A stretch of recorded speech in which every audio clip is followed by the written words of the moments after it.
Hey guys, it's your boy Eli from Geek Centurions back for another Watchmen review. Which this time we're talking about episode 7 in a truly and almost religious awe. So, as we like to do this, sometimes we like to talk about it towards the end, sometimes we talk about it at the beginning, about our thoughts on the episode.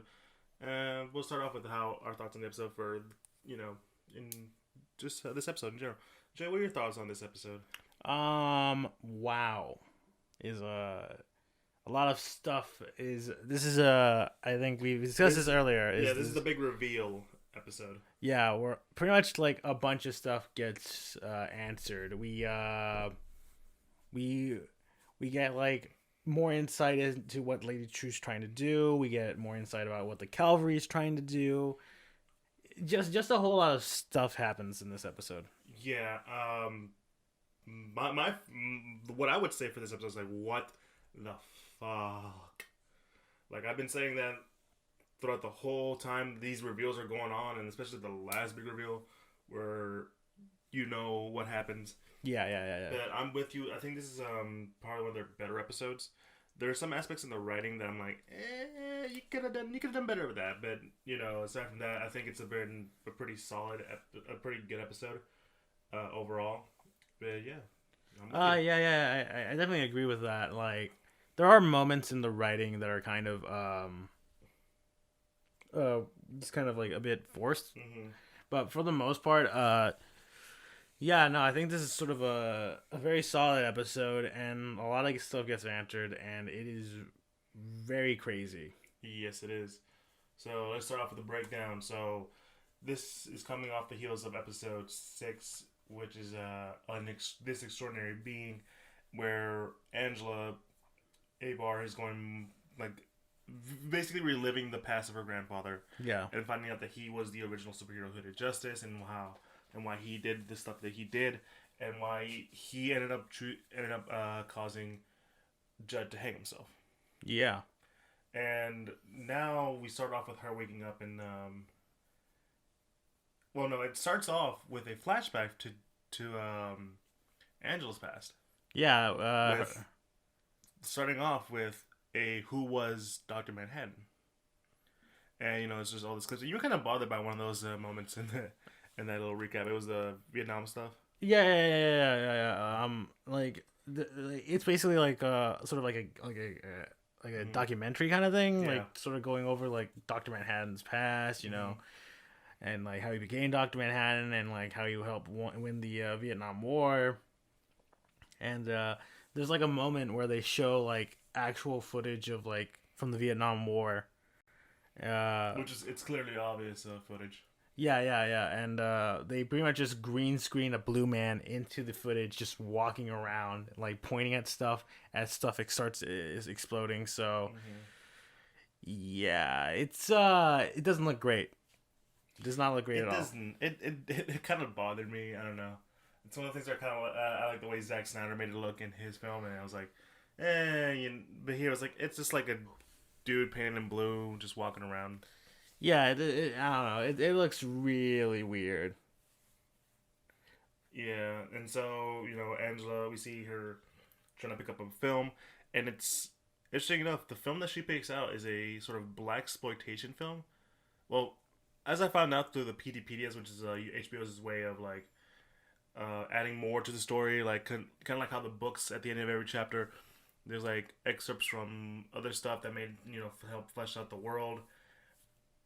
And it's revealed that this, instead of black exploitation film, it's more like a hero exploitation films, because like at the time, mass heroes were like all not allowed. So Okay, all right. this was their like, oh no, let's make a black superhero because there's not a black superhero, and Right. the movie is called Sister Night, and that is basically the origin of her of Angela's superhero's name. Yeah, it's Yeah. very interesting. Yeah.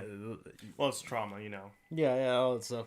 Um, but yeah, no, she just she goes like she goes to that video store. She tries to rent it, and like um shows it out to her parents, Yeah. and like Which, by the way, this is a moment in the show where they're all celebrating the day they were conquered by Doctor Manhattan. yeah, it's sort of like, yeah, it's kind of very reminiscent of something like victory in Europe, victory in Japan kind of thing, where like they celebrate like, when the war ended and all that stuff, and like they're in like I think Saigon. Like, it was Saigon. Yeah, it was Saigon, Vietnam, and they have like a big huge festival, like there's a bunch of people dressed up as Dr. Manhattan and whatnot, and yeah, no, she goes to her parents and like tries to like convince them to like have her watch the film, but yeah, it was a film, and they're like, and this is the thing that I found interesting that you and I were talking about was that it Will's son, Angela's dad, did we forget his name?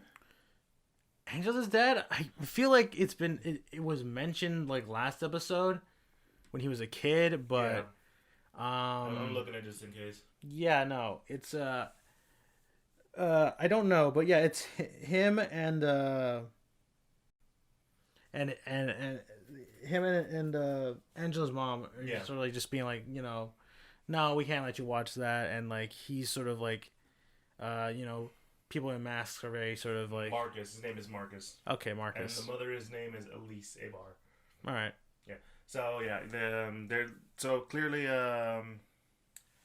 there's this whole thing about the whole he's pretty much they insinuate that he's scarred from the moments that his father was a hooded justice. It didn't seem right because he tells Angela people in masks should not be trusted and that they should be feared, and it doesn't click for her for that. Yeah, because she's like, it's a superhero kind of thing.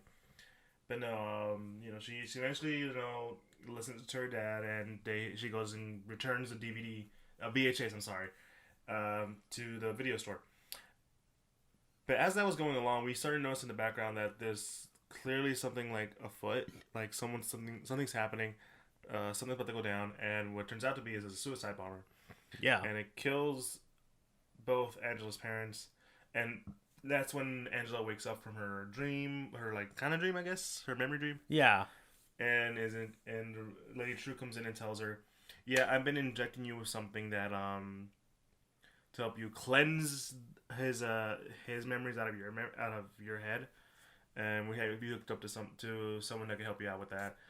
We'll talk about that later. That's actually not really a spoiler. What is it? Nah. I don't know. Nah, I don't think it is. There will be a spoiler portion, and I think that's where most of our talk is going to be at. Yeah. Because holy shit, that was a fucking reveal. No, so essentially, she's just going around, explaining to her, like, what are the things that happen in your mind. And of course, Angela does not reveal all that has happened in her memories because she's, like, wants to keep that to herself. Yeah. Very, very emotional stuff, very interesting stuff.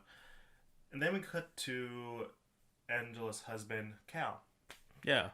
And he's trying to find out what's going on with his wife. Yeah, I think like he comes up to to where she's held at, which is at Lady True's sort of like big giant tower thing. The watchtower. Yeah, yeah.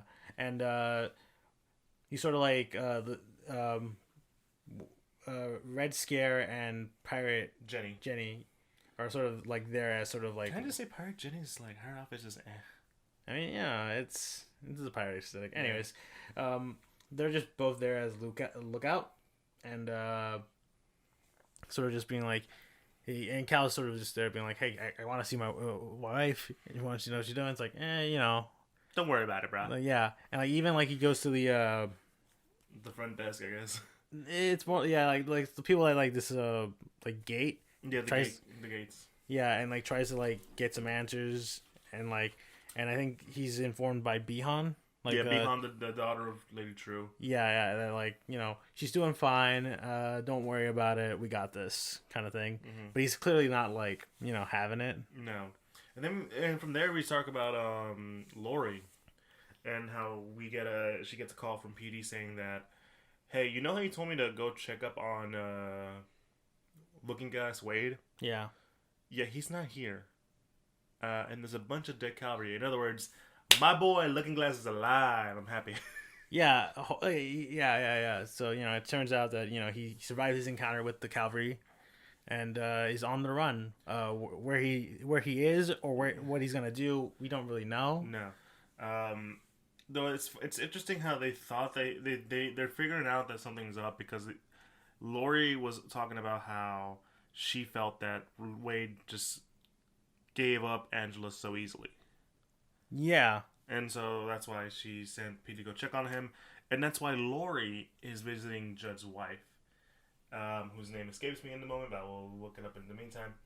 But Judd, you tell them what's going on with Lori and Judd's wife. Yeah, no. Like, she goes to investigate because apparently while Angela was OD'd on the nostalgia pills, she was speaking and talking through, like, basically as Will throughout her entire time.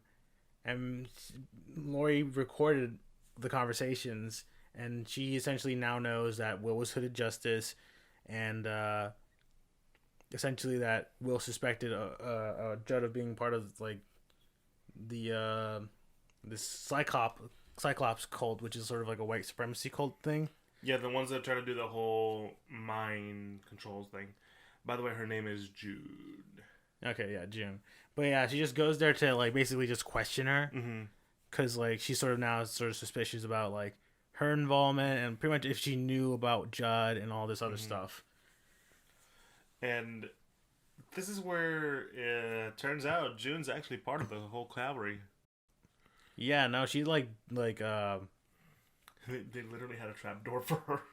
Yeah, no, she literally just like blurts it out. Like, she's not even, like, phased by it. She's not even, like, it's almost expected that it was supposed to happen. Yeah. And this is one of the aspects of the writing where I have an issue with, where they try to make a joke out of it, but it wasn't really that funny. And I was like, come on, really?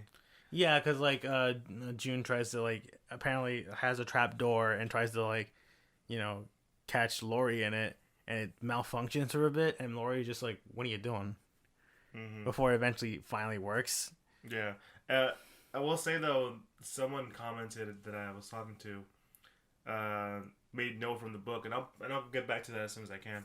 But essentially, you know, that's she gets captured. Angela's back, and she's being confronted by Bihan. Yeah. We go back to Angela, who's, like, recovering from, like, still recovering, and, like, Bihan's just there, sort of like, just giving her, like, a bunch of photo tests. Yeah, it was for what was it for? It was some kind of college level thing. Yeah, it was like for her dissertation, I think. Good lord, it's just a child. Yeah, it's pretty crazy. So I mean, when you're the daughter of basically the smartest woman in the world, you're bound to get some of that DNA. Yeah. And it's kind of like a Rorschach test, like, tell me what you see. And she describes, Angela describes what she sees, and this and that. And it immediately leads to another flashback. This time, Angela is in an orphanage, you know, basically scrubbing the floors, kind of like all, like, bad orphanages are. Yeah. And she gets called in by the police, little Angela. And the police ask her, was this guy, because they have a guy in the back, was this guy part of the whole, you know, bombing? To which she says yes. And it's the guy who, earlier in the episode, we see him playing with the little puppets of Dr. Manhattan. He's clearly scarred from, like, I'm guessing he was part of the war, and he just looks at him. And, like, you can and you'll see later on, like, why some people are, like, not okay with being part of the U.S. and Dr. Manhattan. Because there's a clear note somewhere in there. I'll get to it. But, you know, Angela at this point is, like, we see her as we know her now. She's not fazed by a lot of stuff. Yeah. Because they asked her, you know, thank you for helping us. You can go back inside. Angela responds to, can I at least listen? And that's when you and I were like, I don't know about this. Yeah. That was... because what they do to the guy is basically just execute him. Yeah, and behind the building, basically. Yeah. And this is where her becoming a cop is now more interesting, because this is why she became a cop. Yeah, because the one of the police officers, she gives Angela her like a badge and be like, come find me when you want to be a cop or whatever. Yeah. Which was sort of like half the reason why she even was triggered this memory is because Bihan asked her, like, why did she lie to her kids about being a cop, kind of thing. Well, there's your answer. Yeah. And then later when she snaps out of it, she's continually talking to Bihan, and Bihan explains another of her dreams about being an old woman, and we'll get to that as soon as we can, because it is addressed later on. Yeah, they do reveal like why she has those dreams. Spoiler portion. Yeah. And it weirds Angela out, and then we get to good old Adrian Veidt and his little fun adventures. Yeah. This time it's been almost a year. It's 365 days. Of a trial where the game warden, right? Yeah, the game warden is judging him for his past crimes, and they bring up the whole fact that he made the squid and started killing people. Yeah. Which you had something interesting to say about that, didn't you?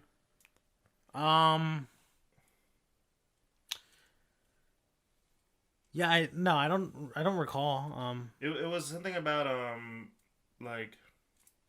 if he's okay with killing all these people, then of course he's not gonna be okay with us, kind of stuff. Or was that somebody else who told me that? I don't recall. I don't know. Yeah, but basically that's the whole issue. That's the whole argument. Is like he's capable of doing this. Of course he's capable of basically murdering us repeatedly over and over again just to get what he wants. Yeah. But that's not the big reason he's on trial. The big reason he's on trial is because he broke the first rule. It's like, you cannot leave. Yeah. You cannot leave. And he's trying to leave because he feels trapped. The funny thing is, the whole time, this has been going on for like 365 days, right? Yeah. I don't know how days work in Europa, because it's confirmed it's in Europa. Yeah. But essentially, he has not talked throughout his whole case. Yeah, he himself is his own defense lawyer, and he hasn't done anything to speak for himself. Yeah, and this is one of the the cases of the writing where I have an issue with. But I think at the same time I'm okay with it because it's kind of like Adrian's Vice on perpetual hell. Yeah, yeah. So at the end, the game warden's about to ask the jury.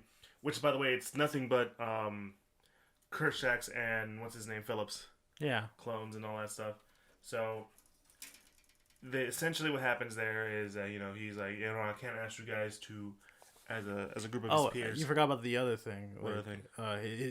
They give him a chance to defend himself. Oh, that's right. Yeah, they give him a chance to defend himself, and to which, because it's closing statements, basically. Yeah, closing statements, yeah. Yeah, and so the woman, the lady, the prosecutor is like, yeah, he deserves to be guilty, and then the game warden gives him a chance to defend himself for at least one last time, only for Adrian Veidt to do a stinky old man fart. Yep, and that's all he does, and sits back down. Yeah, because that's basically how he feels about the situation. Yep. He's like, fuck you guys. You all can go to hell. Well, I care. Basically, he is in hell. But now, and the game warden's like, I can't make you, a group of his peers, actually, give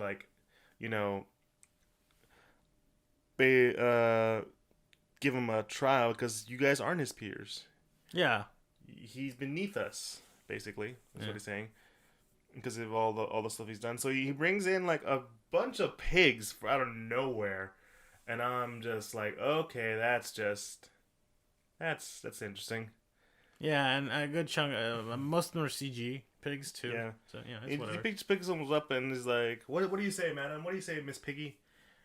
Guilty or innocent?" And he's like, it just squeals. It's like guilty, and just immediately everyone's just like, guilty, guilty. And that's why I'm saying it's his own perpetual hell. Because good lord, if that happened to me, I'd be like, someone get me out of here. Yeah, it's very sort of like yeah. And let's see what happens after that. It's been a while. No. What happens after that is I think we come back to Angela now, and she's talking to True about what's going on, and basically True just tells her, "I'm just trying to save the world." Yeah. And we get a bomb that we're gonna talk about later. Truth, big whole revelation. But again, we'll get back to that later. And then we find ourselves with Lori. Yeah. And we'll get to what's happened with Lori, but basically she is able to confront Keed about the whole Cyclops thing. And we're going to get to what their big plan is. Yeah. In a second. So, Angela is trying to find out what's going on. And she essentially finds the room where her cables are connected, only to find out that, and for the whole time, it's insinuated that it might be Will, because it was his memories that they're and then using him to help cleanse it. They explained it earlier in the episode, but later on, but we find out it's not her, it's not Will, it's actually an elephant. Yeah, just a big CG elephant. Just like sleeping. I mean, you can guess on what that does, but apparently True is a big fan of elephants. Like, there's a lot of elephant imagery around her. I didn't notice that. Well, I mean, the True logo. Oh. Yeah, I still didn't notice and, like, whenever she... I found this out recently, that apparently there's a lot of elephant imagery around her. There's a lot of ivory, and apparently, like, in Vietnam, there's a like a bunch of great stories involving elephants. There was a woman named Lady True who was well known for something involving an elephant. I don't know the story. I'm just quoting of what I've heard. Right. Okay, so don't come at me. Come on. But no, essentially, we can just say it's like elephants have the best memories. Yeah, I mean, I'm pretty sure. I guess that's kind of what it's going for. And then we get the last memory of Angela's past, where she's visited by her grandmother. Yeah. And her grandmother is trying to, have this sort of great bonding moment and get her out of the States. She originally wanted to talk to her son because she recently had a heart attack. And, just to get back in touch with him. Because apparently they've been, they've been distant. They've been distant. For whatever reason, we don't know. No, I think she explained that it was because he wanted to, join up in the army. She wouldn't let him? Like she wouldn't let him go to the army. Yeah. Yeah, I'm pretty sure that's what it was. Well, I mean, we won, so. I mean, he still joined. Yeah, he still joined. Yeah. And so they have this great bonding moment, and this especially bond over the movie Sister Night. Yeah. And they both plan to going back to Tulsa, and it's getting together, starting a new life, watching the film finally. And they take a cab ride. They're about to take a cab ride home, only for Grandma. I think her name was June. Jane was in it. Oh, yeah, June. Only for her to collapse from another heart attack and die. Yeah. Which I don't know. I found it weird that you were laughing at that. Well, I mean, I was more or less just kind of found it slightly funny just because it was sort of like very random and sudden. Yeah. Like just immediately. But no, I get that in the context of the story. Like this essentially just another tragedy for Angela that she was this close to like finding happiness and being part of a family again, only for it to be ripped away so suddenly. Yeah, and like the thing about that I really like is that it's such a comic book thing to do. Like that's such comic book writing in general. Like you there's a moment of happiness only for it to be easily snuffed away, which makes it so real. But it's also stuff that you would see like in comics. Yeah. Like the death of Gwen Stacy. Like that's Peter has a chance for a loving relationship only for it to snap away. Granted, not as extreme as Gwen Stacy, but it's there. Yeah. Yeah, and though I do love the fact that once later on it just starts panning out to like to this big mural that they have set up in Saigon behind Angela, where it's like Dr. Manhattan, because at this point, like I said earlier, they kind of revere him. Yeah. But it's like they also spray paint the word murderer, put him with little devil horns and blood in his hands, because like he's still responsible for like all this death and destruction that he's literally caused for. Yeah. And we forgot to talk about. Oh, we'll talk about that in the spoiler portion. Oh, all right. Yeah, because I have theories.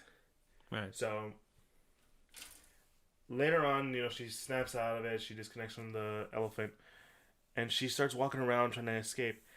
Only for her to find like this little spherical object that shows off all these different Dr. Manhattan like telephone booths, like the ones you saw Lori use earlier. Yeah. And you see that it's connected to all these different places because there's a point where there's a woman who is clearly of Spanish descent or some kind of. She speaks Spanish, and you, me, who are both of the language, know what she was saying. She basically was praying to Dr. Manhattan to please get rid of my cancer. I have brain cancer. Please help me. And then we, it cuts to a good chunk of people just like, and go to Lori, and it was like, okay, so Lady True's been tracking all these, and Lady True brings up the fact that, Dr. Manhattan, he might not really listen to us. He might be somewhere close by though, and that freaks Angela out, and she just she doesn't like freak out, but she's like, you can tell from the actors and how she performs that she's clearly like bothered by what was said. Yeah, it's one of the good things about Regina King that I really like about her.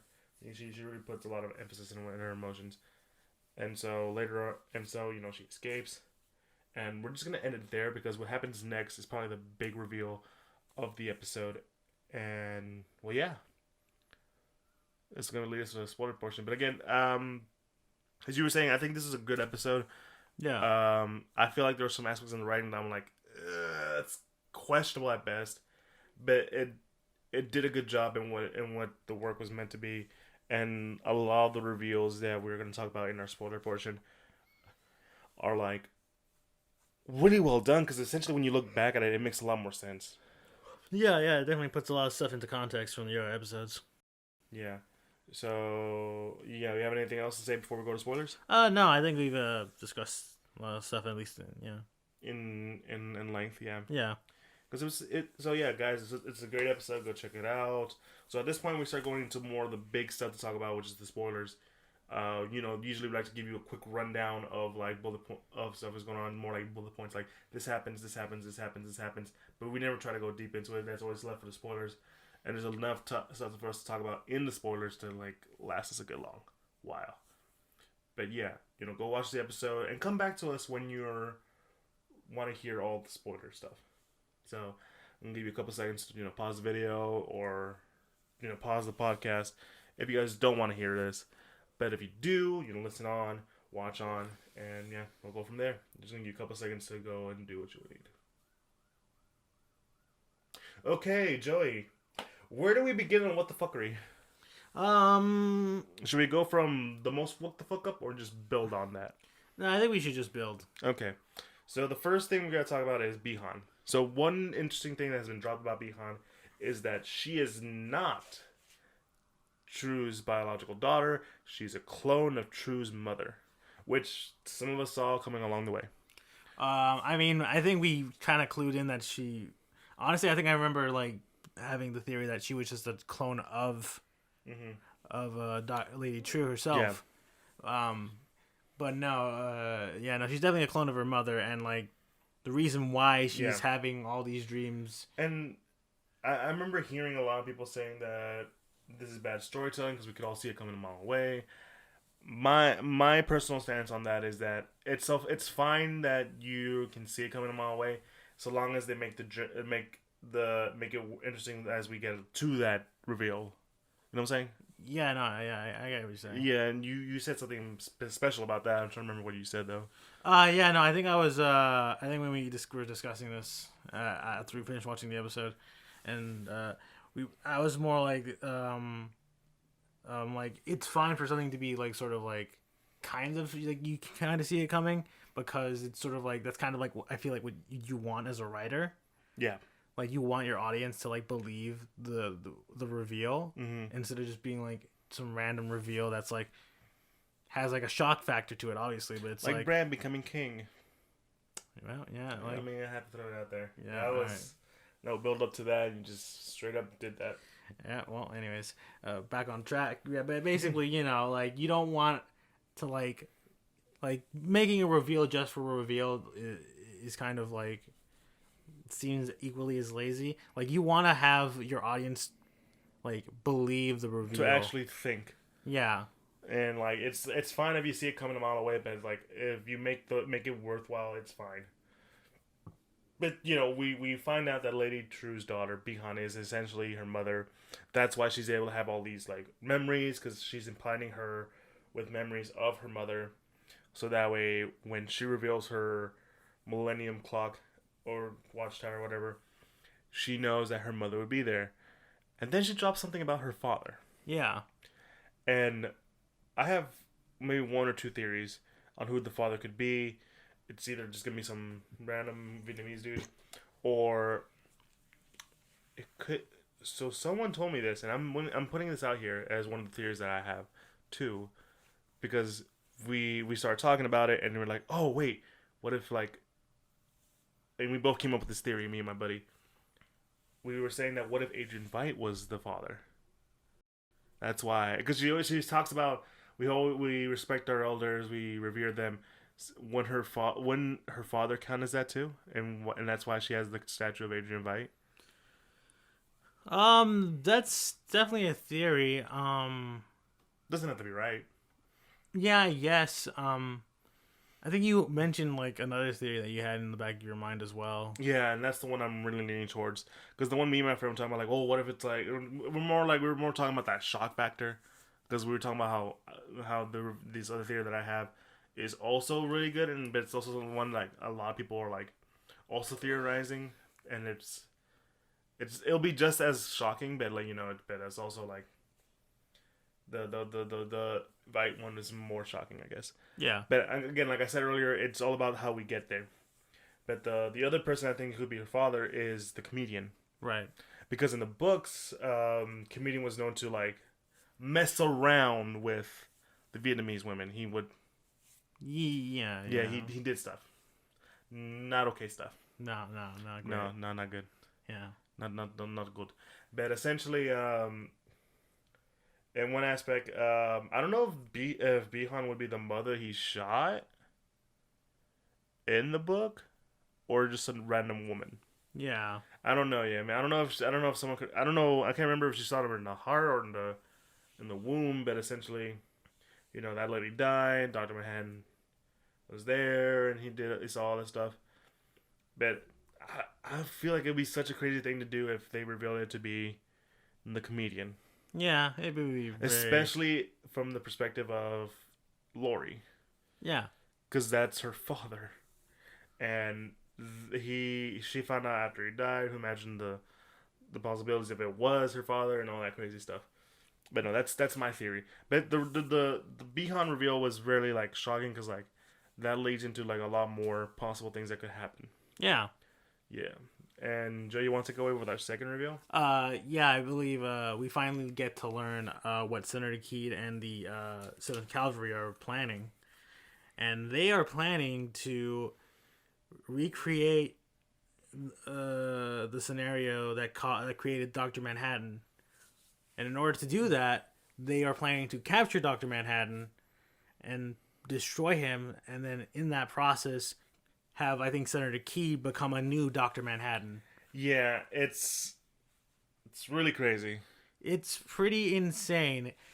It's funny because when Lori like meets with Keed, yeah, she is sort of like doesn't really care. She's like, I've been through this before. Like, whatever you're gonna say about this whole evil plan of yours, I'm just not gonna give a shit about it. Mm-hmm. To which Keed is like, I think you'll care because it involves Dr. Manhattan. Your ex. Yeah. And like, also half the reasoning why they're doing this as well is because he sort of brings up like this sort of like fact that it's he's like, I'm not a racist, but oh yeah, his whole like, I'm not a racist, but it's like, I'm not a racist, but it's pretty hard to be a white man in America these days. Yeah, and I'm like, That's still pretty racist. Yeah, it's still a pretty racist thing to say. Yeah, and like what's interesting is that they want to recreate the whole thing. It's you and I were talking. This could easily fuck up. They could, like, yeah, because I'm pretty sure what happened to Dr. Manhattan is sort of a 1 in a billion kind of chance scenario. Yeah. Well, as I recall, I don't remember if this is in the book, but I remember in the movie, he was thinking about how his father would talk about fixing up a clock and like working backwards, and I think it's insinuated that that's how he kind of like came back. He just like, as he was dying, he was like thinking of the clock and helping him put everything backwards, Right. like putting himself back into existence. But no, yeah, it's you were telling me it could easily like fuck up friend, and you were also making this fun joke about, oh, what if it actually happens? Yeah, because for me, like it only ends one of two ways. They either mess up the machine and it pretty much like destroys the entire Earth, which would be pretty funny and would be kind of like it seems like something that would happen in the Watchmen universe. Yeah, I could see that. Yeah, or like it does succeed. He does become another Dr. Manhattan, and he pretty much just sort of like jumps to the same logical conclusion that Dr. Manhattan jumps to, where it's like, what's the point in like reality and all that stuff? Yeah, he you were saying like he just like he gets it now. Yeah, it's like I get it now. I get why he doesn't want to come back. Which reminds me, it's so like there's the writer Grant Morrison. He wrote one of my favorite Superman books, also Superman, and in that book, Lex Luthor gets the abilities of Superman. He's got all the strength, all the power, but then he stops for a minute and basically it's hard to explain unless you read the book, that he comes to realizations that were like, oh my god, we're all connected, and like we're all we have. That's the meaning, man. That's the meaning. And it's just like, okay, I can totally see Key doing that if he actually gets it. He's like, oh my god, I see it now. There's no such thing as race. It's all a lie. Yeah, it would be. Yeah, I think it just a white man turning blue, becomes a lie. Yeah, it would be really funny. Yeah, it's interesting though. It's that he wants to do this. Yeah, it's and it all comes down to because like what he found out about, the whole truth about the squid. Yeah, and that's where we come to. Is like he found out about the squid. He wants to make sure. I don't know if he wants to. I don't know. If I want to say he wants to make sure it doesn't happen again, or like he wants to have that kind of power. Yeah. And it's really like the use of fear, I guess, to control the masses. Yeah. Kind of stuff, and like that's the big crutch of the whole situation for him. Also, I find it funny, and I was talking about this earlier, and because I was watching a video about people breaking down the episode as well as like Easter eggs, because there's always Easter eggs with this show. There's always Easter eggs with Damon Lindelof, and sometimes I can't even catch them. But essentially, there was one where it talked about how Key, well, in the books, Adrian Veidt, when he does his big plan, he's like, I'm not some like maniacal crazy dude who'll just explain to you and just later do it. I did it like 15 minutes ago, whatever. Yeah. Key actually sits down and actually talks about his plans. Yeah. Like the exact opposite of what Adrian Veidt would do. Yeah. Like he is the maniacal villain, the mustache twirling kind of dude, and he even has a trap door. Yeah, he's pretty. He is pretty comical. Yeah, and I think that's kind of like the point that they're going for. And I mean, that's fine. I just feel like that's like if I have to like figure out a reference though, that's like. Yeah. That's when I feel like you could have done a better job, guys. Come on. Yeah. But that's the big reveal about Dr. Manhattan, and for the most part, this whole episode is about Dr. Manhattan. Yeah. Secretly. Yeah. Because he's part of the plan. Everyone wants to know where he's at. Because like when you have someone with this much god power, you want to know what's up with him. Even Lindelof was like, yeah, if Dr. Manhattan doesn't even show up, why am I even watching? Because he's like one of the best parts of the whole Watchmen story. And he's right. He is. Dr. Manhattan is like one of the best parts about Watchmen, because his thought process, he's basically a deconstruction of the Superman thing, this all powerful being. How would he be like? And that's one of the things I really like about Doomsday Clock is the way they write Doctor Manhattan. Yeah. So obviously Doctor Manhattan has to be involved somehow, right, Jay? Yeah, but we also got to mention Lady True's plan. Oh, that's right, Lady's True Plan. That's the one thing I forgot to mention. You take it from here, because I can barely remember her plan at all. Yes. All right. Yeah. Well, basically, when Angela, gets to that room with all those boxes and talks about Dr. Manhattan, she sort of like explains that Will came to her because he suspects the 7th Cavalry are going to do something. Yeah. And it involves Dr. Manhattan, which, he's right. And like the whole reason why Lady True is building that giant clock tower is so that like we don't exactly know what it's going to do, but she explains it as it's going to help, protect Dr. Manhattan. He's going to like try to save him.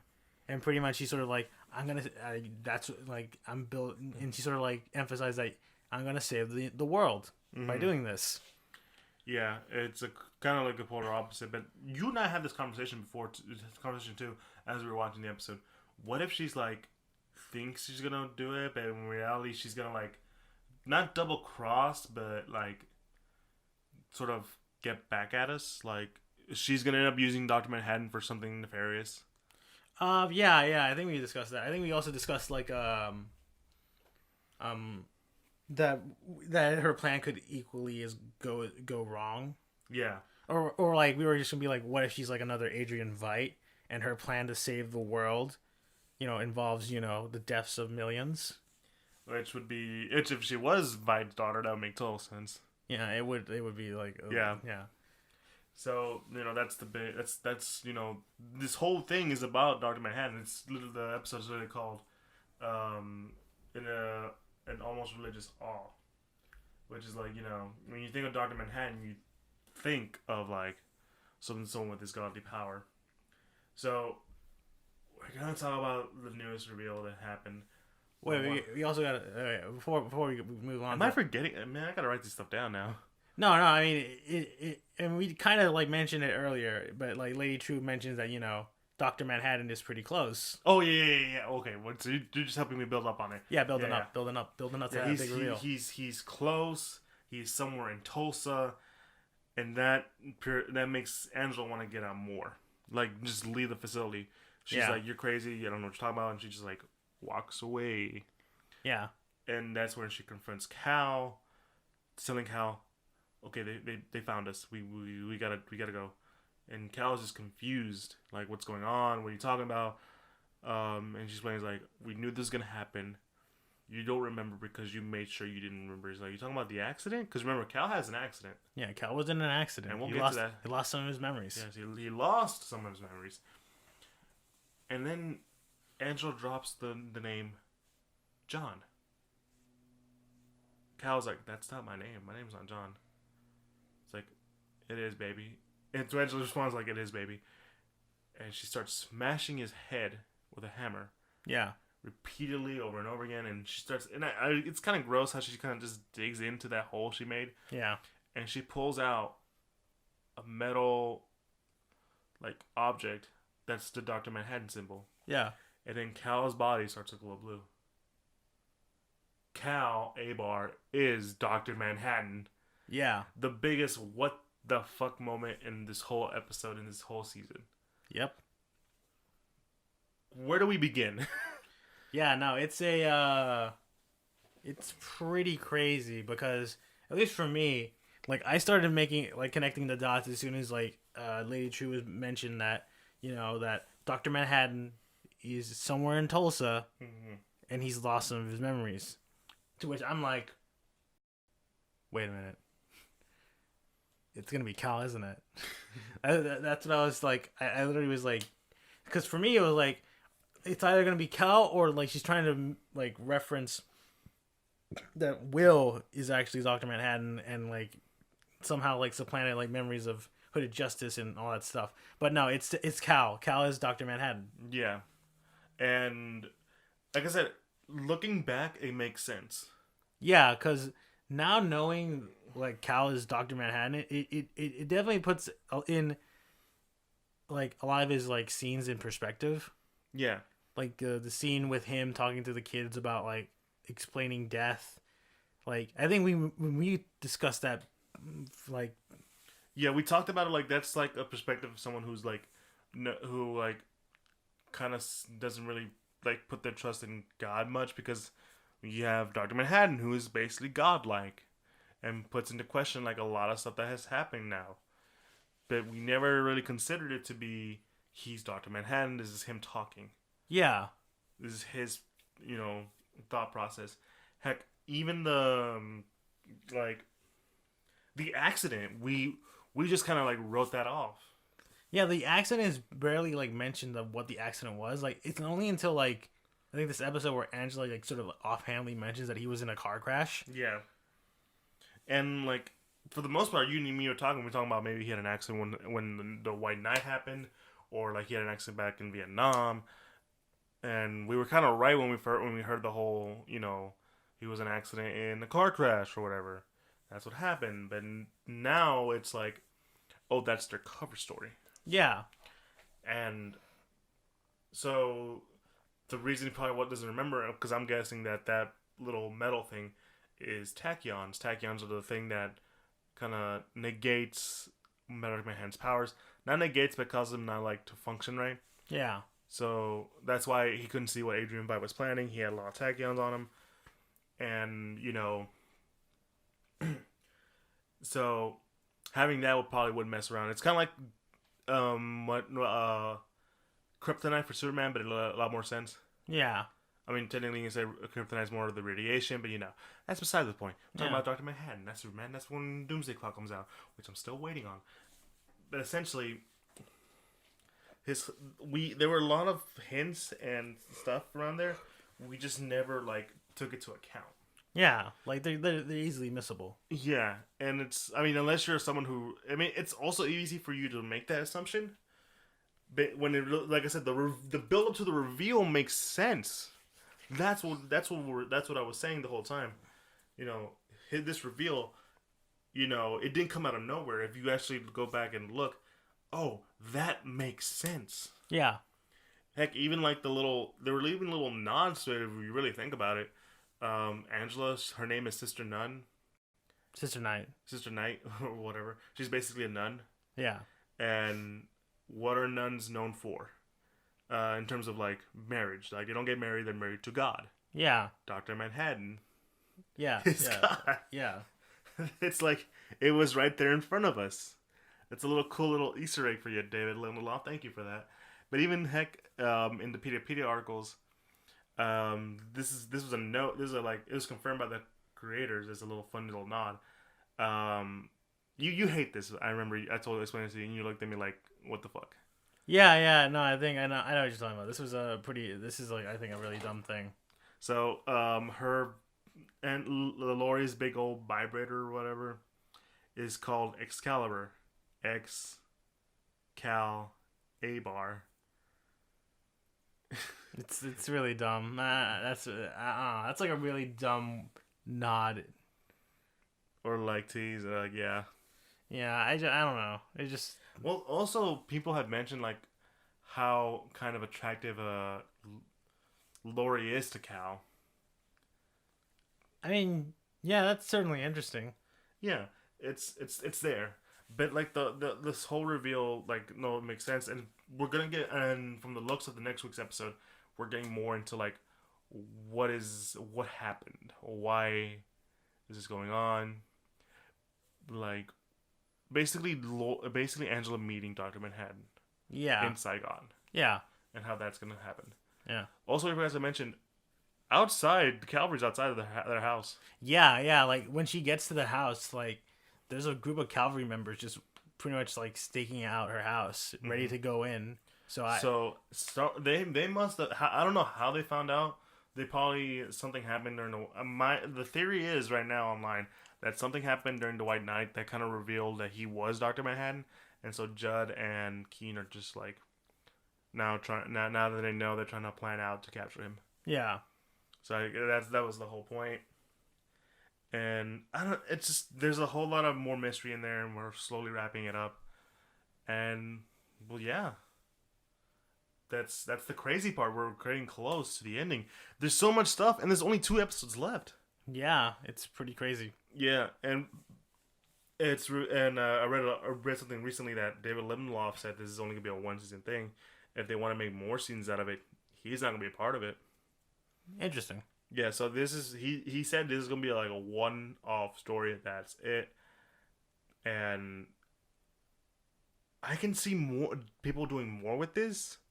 But at the same time, I'm kind of with them. I'm kind of glad. I'll be okay if this is a one-story thing. Yeah. I mean, like, heck, what happens if John Keat actually wins and gets his Dr. Manhattan powers, and now it's like this battle of superheroes? Like, imagine how that would be.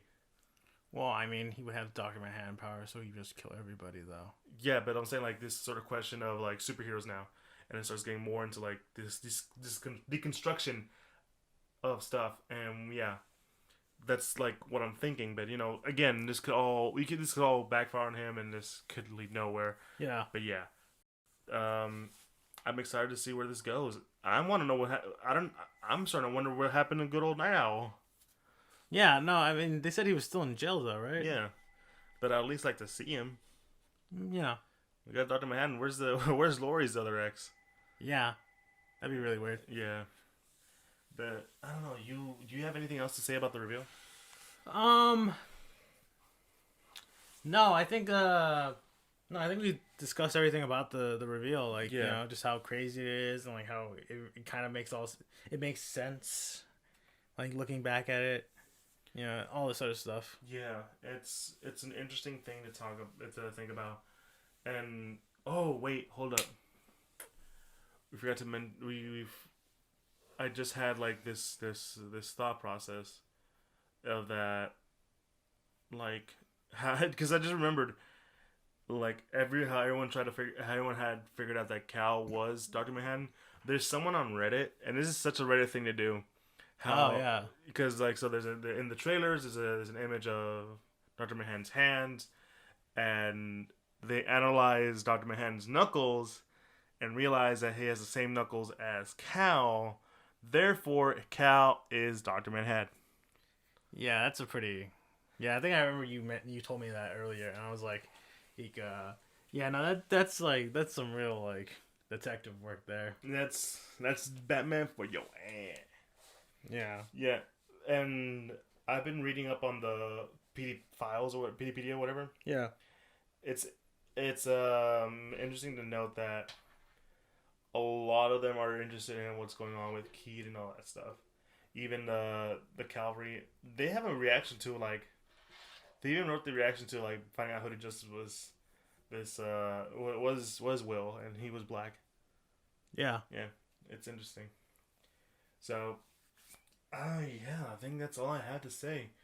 We're almost an hour in. Yeah, almost. Yeah. I mean, I got nothing else to say about the episode. It was a great episode. Yeah, I think it was solid. 2 episodes left. That's what worries me. How do you wrap all this up in 2 episodes? Yeah, that's kind of like worries. That is definitely sort of the question, because we still have to figure out, like, how does the Adrian Veidt stuff, like, tie into all of this, like, and sort of just like, how does this end? Does like the Truth's plan, like, to stop the Cavalry succeed? Do the Cavalry and Senator Keat win? Do these two plans, like are they, like, essentially two sides of the same coin? What's gonna happen to Dr. Manhattan? Yeah, is like pretty much like what is going to happen, and you know. And you gotta remember, these are the guys that made Lost. The guys who had the very questionable ending that made everybody upset. Yeah. Which, I mean, I was never that big into Lost even when it came out. I liked a little bit of The Leftovers. This is the most, like, David Lindelof stuff that I actually like. Because, like, it flows so well for something being from Watchmen. Yeah. Which is kind of the same way I feel about Doomsday Clock, which is, like, the other DC sequel to the Watchmen book that they've been promoting. That's almost ending this month at the time of this recording. God, please, just give me that book. But no, it's Doctor Manhattan reveal. He's always been an interesting character. I'm always excited to see what he's up to. That's probably why I'm very excited for next week's episode. Yeah. Funny how they never show his face. Do they not want to show the actor who plays Cal's face on him, or does he not translate? I don't know. So far we haven't actually seen his face. Yeah. I mean, my whole thought on what was gonna happen. I thought he was gonna be. I thought Doctor Manhattan was gonna be revealed last episode, because of the way it was, because of the name of the last episode. Yeah, but no, it was Hood Justice, but no, yeah, I think that's about it. Yeah. God, I can't wait to get Kelvin to watch this. That'd be really interesting. Yeah, I want to hear his thoughts. You might see it on somewhere around here. But no, yeah, guys, that was our talk about episode 7 of The Watchmen, and Almost Religious Awe, and it's been getting interesting. Yeah, I'm surprised. I feel like this is one of those sleeper hits that has been out for this year. Possibly. I mean, I haven't heard. It hasn't gotten the rave reviews as something like The Boys. But I think it's because The Boys are so fresh and new. Yeah. For a lot of people, whenever they hear Watchmen, they think of the movie, which is not as possibly. Possibly, yeah. So, guys, I hope you guys will be excited for the next episode as we are. I'm excited. I want somebody to come in now. I want to see what they do with Dr. Manhattan. Dr. Manhattan's one of my favorite characters from The Watchmen. But, yeah, so if you guys know about us, please follow us on any social medias. The Twitter is coming up soon. Facebook and Instagram, where we always post what we're talking about, what's our next topic about in our episodes, as well as following us on any of these podcasting sites like CastBox, Google Podcasts, Apple Podcast, Spotify, Pandora. Am I missing one? No, that's all 5. Yeah. I think there's an extra one in there. But don't worry, we'll probably be on those other ones later on. And, of course, please follow us on YouTube if you're watching us through the video in the video version. Be sure to do all that fun stuff, subscribe. You've heard it before. You've pretty much been being over being a dead horse with it. So, just do all that stuff to follow us, keep up with us, and all that good stuff. And, well, yeah. I think that's about it. Joe, you have anything else to say? No. That's all. Yeah. Be sure to watch out for next week's episode, where we talk about Dr. Manhattan's big reveal. Trying to remember the episode at this point right now. Where's my mouse? There's my mouse. It's a good mouse. Yeah, because we only got 2 episodes left. This is a 9. I feel like this should have been 10, honestly. Oh, yeah. I forgot to talk about the title of next week's episode. A God walks into a bar. Yeah. A bar. Yeah, and I get Angela A. Bar. it. Yeah, I get it. I love it. So, yeah. Thanks for checking us out. This has been good old Joey. You son of a... What? Were you going to say it? I was waiting for you to say it. That's why I pointed at you. Okay, all right. No, I got the message. Okay. And this has been your boy, Eli from the Geek Centurions, and we are officially signing out of this episode. Peace.